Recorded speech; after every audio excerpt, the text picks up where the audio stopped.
So Shaylee here. I am with Hens-n-Chicks Fiber Arts. That's where you can find me on Instagram. And I have not recorded in quite a while. Um, I'm gonna just blame it on life. Trying to be a part of my son's life and being a farmer's wife would get really busy. Um, and I just have not had the time. I've really been trying to be in the moment with my son just because we're not sure if we'll be able to have another one, so we're just really trying to be mindful of the time that we spend with him. Anyways, this is a channel, my channel, about fiber arts. So spinning, weaving, knitting, dyeing, crocheting, um, circular sock machine, or flatbed knitting machine, either or. And yeah, I like to hop on here every now and then and do videos. This one specifically is about my first trip to Rhinebeck, New York Sheep and Wool Festival. And yeah, just wanted to kind of give you this perspective from a demoer and someone who participated in some of the competitions. So hopefully find some of it useful. And this might get a little choppy because I'm not sure when my little one will be back. So I might have to start it and then restart it. So there might be a wardrobe change or a hair change. So just bear with it. So I said I was going to do Aquila style from a Lefty Knitter podcast. She records like each day. She tries to record and then mushes it all together into one video. So that is maybe what this method will be. I am outside, as you can see. We have a beautiful maple tree, huge maple tree. And so if it is a little windy, I'm sorry. I am using my earbud, so hopefully that helps on some of that wind, cutting down on that wind. So let's get right to the Rhinebeck trip. All right, so my friend Heather and we left Michigan on Friday at 6 a.m. and we made the entire trip in one day. I drove the whole way. That was my choice. So it equaled out to about a 13-hour trip from where we were in Michigan to where we drove to in New York.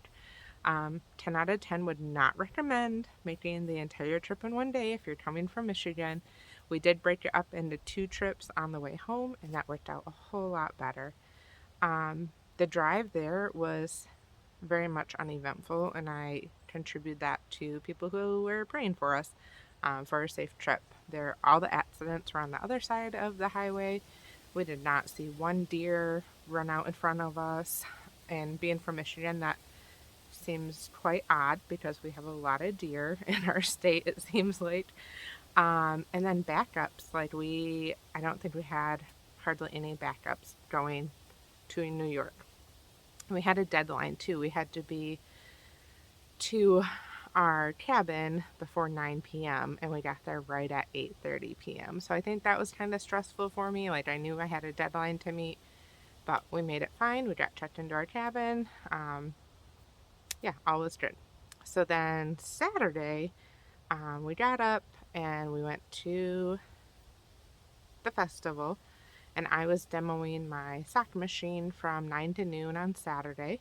And so we got there a little early to set up, make sure we had everything in order before people started to attend the festival. Demoing on Saturday went awesome. I met a lot of great people, people who had never seen a sock machine before, people who had sock machines and were saying they're just in a closet or in the basement somewhere, and that always breaks my heart to know that there's machines out there who aren't being used. And there were people who said that I gave them some courage to go home and try their machine, and that's really the purpose of why I went. I wanted to help people out, answer some questions the best of my ability, and it sounded like I was able to do that on Saturday, so that was awesome.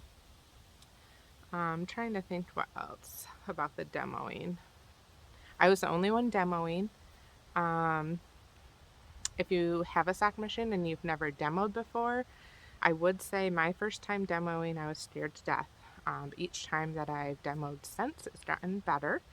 And honestly, I kind of go into it with the mindset of just do what you can, right? Do what you know. And do your best, basically. Um, so yeah, if you have not demoed your sock machine before and there's festivals around you, reach out to their contact person and see if you can demo. Like I said, I was the only one demoing. The organizer said they had not had someone demo a sock machine in 10 years, which I thought was hard to believe. But um, so yeah, so in some of my pictures and videos that my friend took, you can see the crowd of people around me at different points. Um, so I had a great turnout. Like, it really brought a lot of people. A lot of people were like, I came just to see you. And I was like, oh, great. Great and not great. Hopefully I don't disappoint. Um, but yeah, it was awesome. It was so great to meet people. I even met some people from Michigan, which was great. And yeah, so that was basically Saturday. And then after the demoing, I knew I wanted to go to the Hill to meet some podcasters that I enjoy watching. And it was so surreal. Like I kind of envisioned what it would be like to meet some of these people that I've talked to so much online. But I think the first, like, I was like, oh, I'm not going to be like a fangirl. Like, they're people. They're people. Come on. But as I was taking my machine back out to the car, I spotted Andrea Mallory. And I literally had a fangirl moment. I was just like, oh, okay, I guess I will. She was super sweet. She is a fellow Michigander, so we had that in common. I was wearing my Alpenglow sweater that she designed, and it was just very, very nice to meet her. She was super down to earth and super sweet, so that was awesome.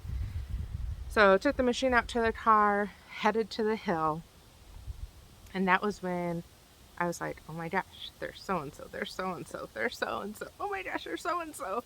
And I told my friend, I'm like, I'm gonna probably geek out a little bit. I'm like, I'll be able to be like, hey, like, this person does this, or this person's well known for that, or vice versa. She's like, oh, it's totally cool. Like, I'm excited to learn about your world. Because she doesn't do any fiber arts whatsoever. And yeah, it was just so great to meet so many of you. And everybody was super pleasant, super friendly. You could tell everybody was just loving being there, great energy. Um, So yeah, got to meet a lot of great people. I don't have a photos with all of them. Some I forgot to get a photo with, and some photos were on their camera, which I should reach out to them and have them send them my way. But anyways, so that was really great. Um, After that, I knew I wanted to be a part of the group picture of all the Alpenglow sweaters, so I stuck around for that. And there was a lot of us. I haven't seen a photo yet of the actual group picture, so it'll be interesting to see how many people there actually were. And then after that, I signed up for the spinning wheel competition. And what I will say is, if you want to be a part of any of the competitions, um, heads up that the descriptions online are not exactly how the competitions may play out. I learned that. So with the spinning wheel competition, if you read online, it says to spin the longest and best skein. And online it talked about a point system. There was no point system in the actual competition. And it also talked about, so like, you got a point if while you were spinning it, the wool broke, you got a point like deducted from you. And if you finish within the 10-minute time frame, you got like bonus points. So in my head, as I was reading that and preparing basically like for a sporting event, in my head, I thought, okay, we all get the same amount of wool, and you see how long of a skein you can make out of that one piece of wool. So I literally had been like preparing for this in my head, like a sporting event, like, oh, well, I'm going to spin it this way, obviously, because that's going to get me the longest skein with the same amount of wool that everybody has. And we get up on stage and we're spinning along, and I noticed one of the gentlemen had on a bulky flyer head, which is to make bulky yarn. And I was like, huh, that's interesting. And so the competition starts, and the gentleman next to me, his wheels started to like fall apart on him. I felt so bad. And then, so there was like the three of us over here, and there was one more person participating. And I hear the guy on the end ask for more wool. And I was like, wait a second, more? And in that moment, I should have switched up my method that I was using, my strategy, and I did not. I should have. I noticed he was spinning a bulkier yarn, and that makes sense now if you have unlimited amount of wool that you can spin. Not like what I thought, that we all got one piece of wool that was the same amount, and seeing how far we could stretch that one piece of wool. So I didn't switch up my strategy like I should have. And I ended up getting second place, I think, just because the poor guy's wheel started to fall apart on him. Otherwise, he probably would have gave me a run for my money. And honestly, like now that I know what the competition is all about, I definitely want to come back next year and try again, because I now have a new mindset of what they expect. And yeah, so yeah, just be aware that the guidelines on the website are not usually how they work out in the actual competition. Same with, I entered in a couple skeins of yarn, and one of my skeins of yarn had nylon in it, and I don't think I saw anywhere that said that they don't judge a skein that has nylon mixed in with it. It was a superwash merino nylon blend, and so on the sheet that they give you the criteria, it said, sorry, we do not judge nylon blend skeins yarn. So that one didn't get any, it wasn't judged at all. It didn't place, nothing, no like feedback or anything. I also entered in, I also entered in one of my art yarns, and at the start of the festival, I didn't think I placed at all, like any ribbons at all. And then I was able to look at that skein on Sunday, and I actually saw I got first place on that. So that was exciting. And on the criteria, it said showstopper, so that was cool. That was nice to get some feedback. I mean, it's not all about the ribbons, but when you're in a competition, you kind of hope you get something. Maybe, maybe not. Maybe I'm a super competitive person, I am realizing.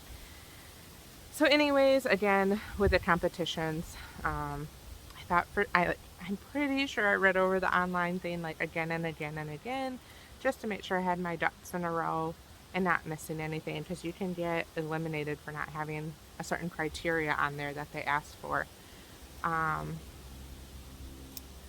yeah, so that was this yarn competition. There was a gentleman there who spun like thinner than your hair Angora rabbit yarn. He got best in show, and rightfully so. Like that was well deserved. That must have taken forever to spin. It was gorgeous too. So if you're able to see it, it was the white yarn that was up on the wall, and it had a big old best of show ribbon by it. So that was awesome to see that. Let's see. So that was basically Saturday. After that, I just kind of walked around. Um, it was very busy, but I think I kind of prepared myself for that. I knew that there was going to be a lot of people, so I really tried to be like, okay, Shaylee, like, there's going to be a lot of people. And I was stuck in building E for most of the morning, afternoon. And so when we walked out of building E to take my soccer machine to the car, I was just like, oh my goodness, like, this is a lot of people. So it was a little overwhelming. Even trying to prepare myself for it, it was still a little overwhelming. Um, I did not do any buying of yarn or fiber. I tried. I was looking for something that was standing out to me, and I just did not find anything. I bought gifts for my family, so I bought I bought all the gifts for my family, different food type of things. But I tried to find a yarn or fiber to spin that really called my name. Um, And I just couldn't. There was one booth I really tried to get into, and it was just busy. And this was on Sunday, actually, when I really tried to shop. And it was less busy with people. And I just still, I think because I had just attended the Michigan Fiber Festival in August, and I bought a handful of art bats at that festival. So I think my heart still just felt kind of full from that. I was just, yeah, I was content with my purchases from the Michigan Fiber Festival. Yeah, this festival is really just about going and meeting people, going and demoing. Um, and the food things that I bought, I was really happy about that. Um, I bought some of the maple cream for the family. I bought 3 bags of the maple cotton candy. One, unfortunately, I believe got left in the parking lot at our hotel that we stayed at going home. That was a real bummer. I was so sad about that.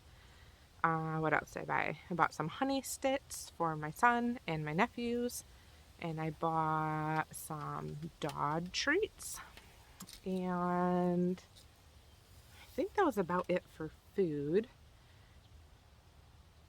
Yeah, but losing the maple cotton candy, that was depressing. So I need to go back for the maple cotton candy and the spinning wheel competition again. um, let's see what else. So Sunday, I had my demoing. I demoed from 9 to 11. And unfortunately, the website said 9 to noon.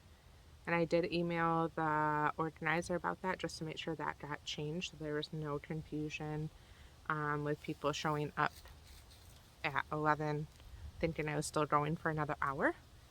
But in the program brochure and on the whiteboard that was in the building, it still said 9 to 11, but the website still said 9 to noon, unfortunately, even after trying to email and get that straightened out. Again, another great day of demoing. Had really great people come.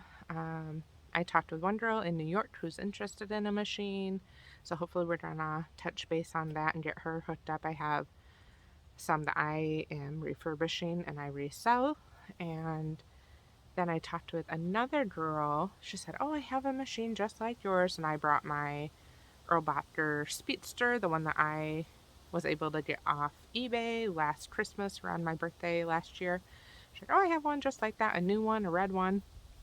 She's like, "I got it from Goodwill." And I was like, "Really?" And in my head, I'm like, okay, she did not pay what I paid. And I'm like, okay, how much did you pay? She's like, "You don't want to know." I'm like, well, it's obviously going to be a great deal because Goodwill's not going to sell it for like $1,000 or whatever. She's like, "Yeah, it came in the box. It has like all the attachments, which I would think would mean like the rubber, weights, everything that it would need." And she's like, "I got it for $15. 1 5." I was just like, that is awesome. Like, I love hearing those stories. When people ask me where they can find a machine, I tell them the usual. You can buy them new. You can buy vintage. You can find Craigslist, eBay, auctions. I have another story of where someone found one at a barn auction and paid, I think it was $5 to $50. I know that's a big span, but I can't remember. There's 5 in the number. um, but if you are looking for a machine and you know what you are looking for, you can get a great deal on one at an auction somewhere when nobody knows what it is. And just be like, "Hey, I'll give you a little bit of money for that pile of crap in that box over there." And now, yes, you need to know if it's working, and there might be some work you need to do to it if it's a vintage machine. But just the fact of knowing what you're looking for is the biggest factor.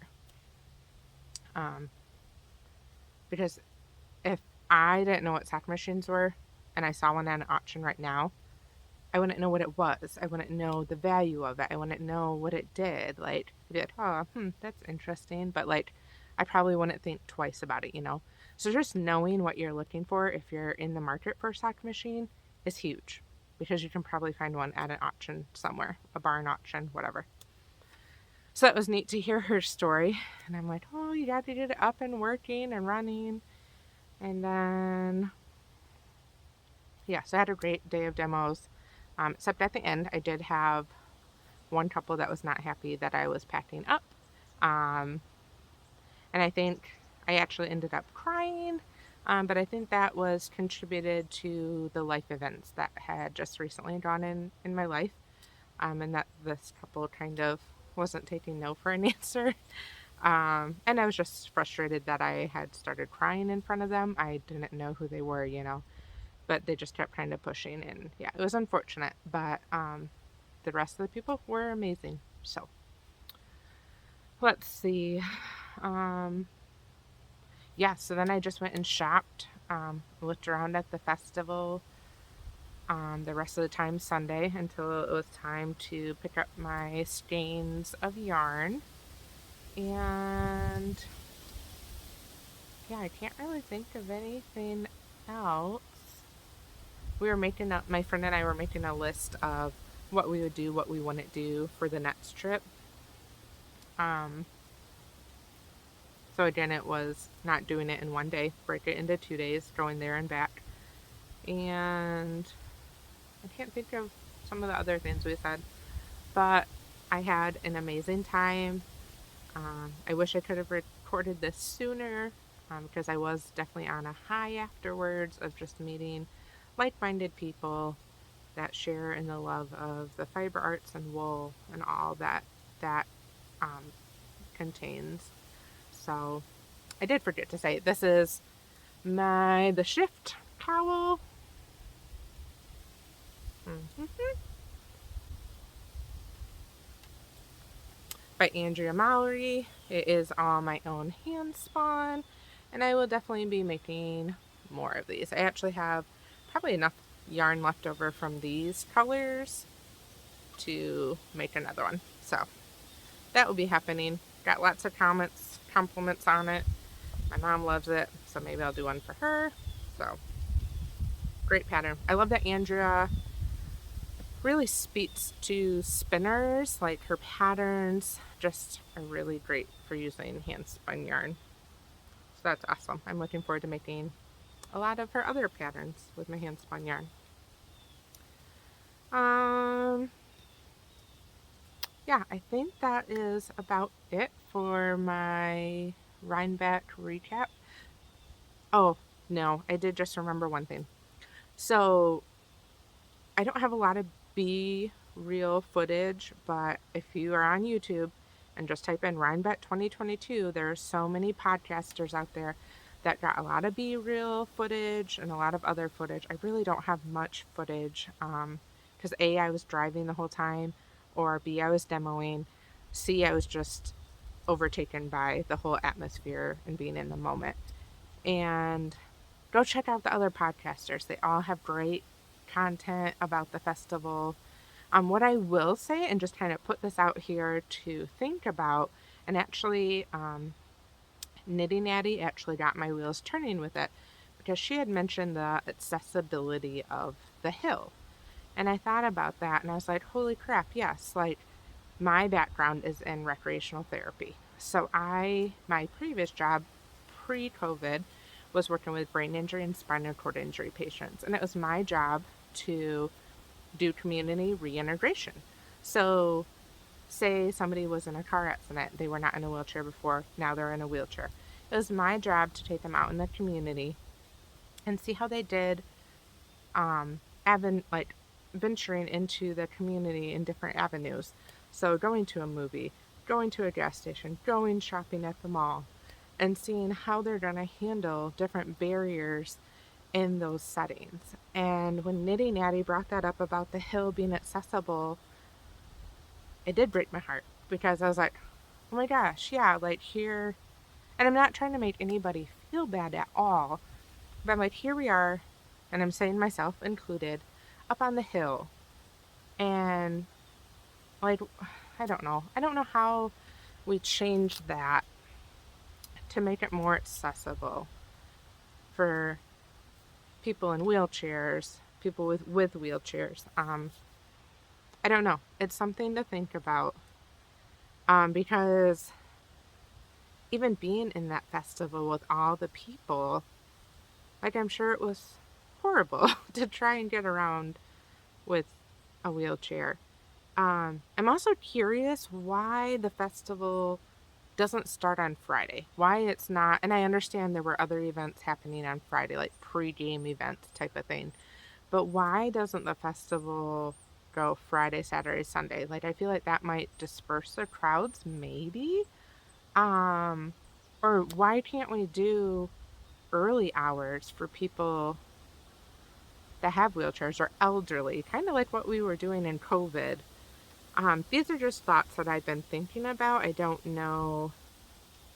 I need to see who I could reach out to about that. I mean, it has to have been brought up, right? Like, I know I'm not the first to wonder about these things, but that's something that's been on my heart and mind just because of my background in recreational therapy. But otherwise, yeah, it was amazing festival. I hope to go back next year. I'm already like trying to save up for it. um, but yeah, it was awesome. Yeah, I loved it. I don't think there's anything else I need or want to say. But all right, thanks for watching, guys. And I don't know when I'll have another video, honestly. But until I see you, I hope you stay well and stay healthy and safe. And just really love those around you.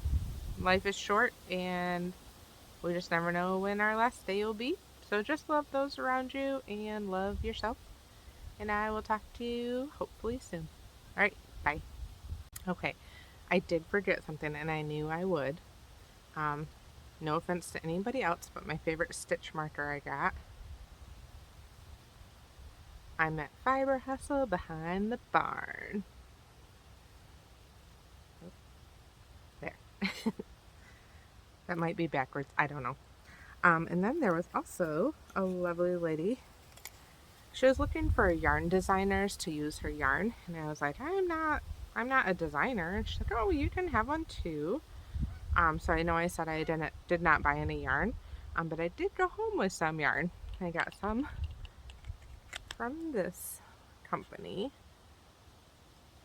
Olive and Two Use Studio, and this was a cute little bag that she passed out. And then this was the yarn that was inside. So I'm excited to make something with it. So pretty.